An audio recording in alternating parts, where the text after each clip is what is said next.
రాత్రి ఆకాశంలోకి చూడండి. దక్షిణ దిక్కున కొన్ని నక్షత్రాలు కనిపిస్తాయి. కానీ పురాణాల ప్రకారం ఆ నక్షత్రాల మధ్య ఒక మనిషి ఉన్నాడు. తలకిందులుగా, శాశ్వతంగా, 1000 సంవత్సరాలుగా అతను అక్కడే వేలాడుతున్నాడు. స్వర్గానికి భూమికి మధ్య ఎక్కడికి చేరుకోలేక. అతని పేరు సత్యవ్రతుడు. ఇక్ష్వాకు వంశపు రాజు, శ్రీరాముడి పూర్వీకుల వంశం.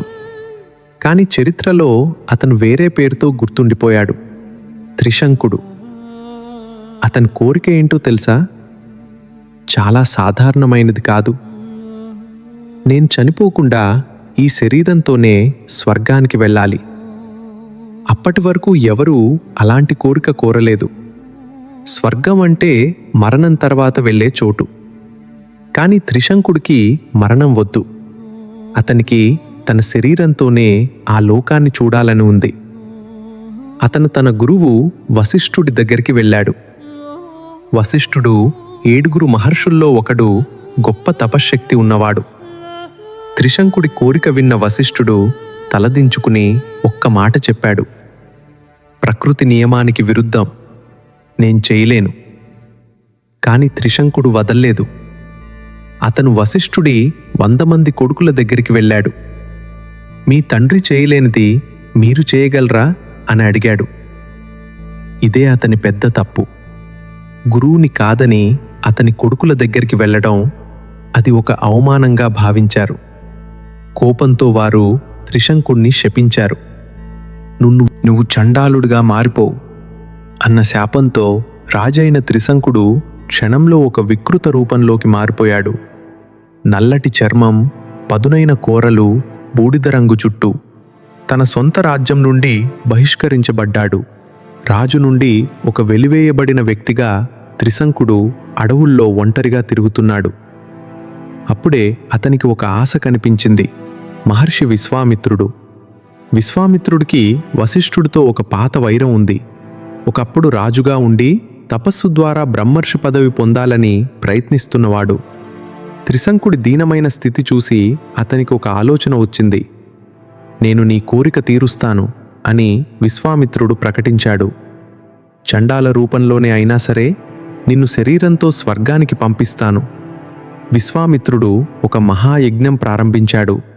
తన తపశ్శక్తి మొత్తాన్ని ఉపయోగించి త్రిశంకుడిని ఆ చండాల రూపంలోనే నేరుగా ఆకాశంలోకి పైకి లేపాడు.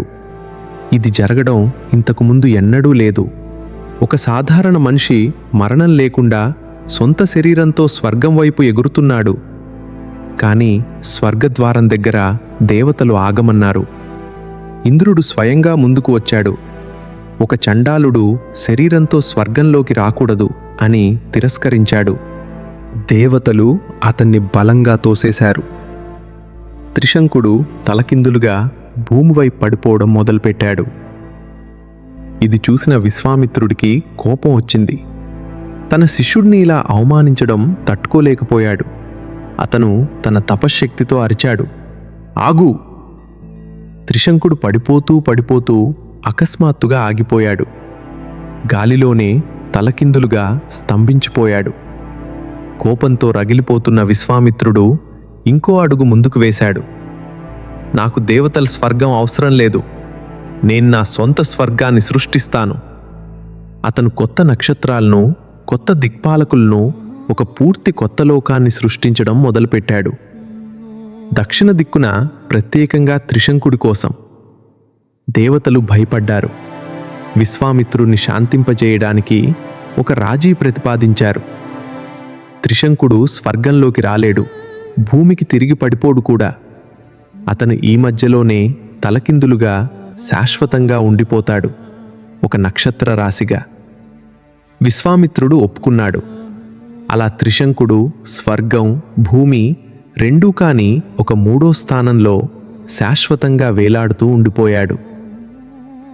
ఈ కథ కేవలం ఒక శాపం గురించి కాదు స్నేహితులారా.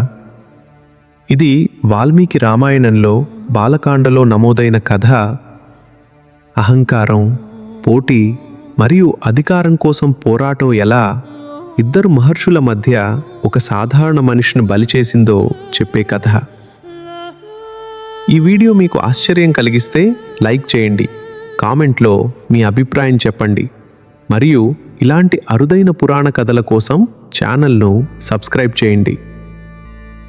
తర్వాతిసారి ఆకాశంలో దక్షిణ దిక్కు నక్షత్రాలు చూసినప్పుడు గుర్తుపెట్టుకోండి, అక్కడ ఒక కథ వేలాడుతోంది. ఓం నమో నారాయణాయ.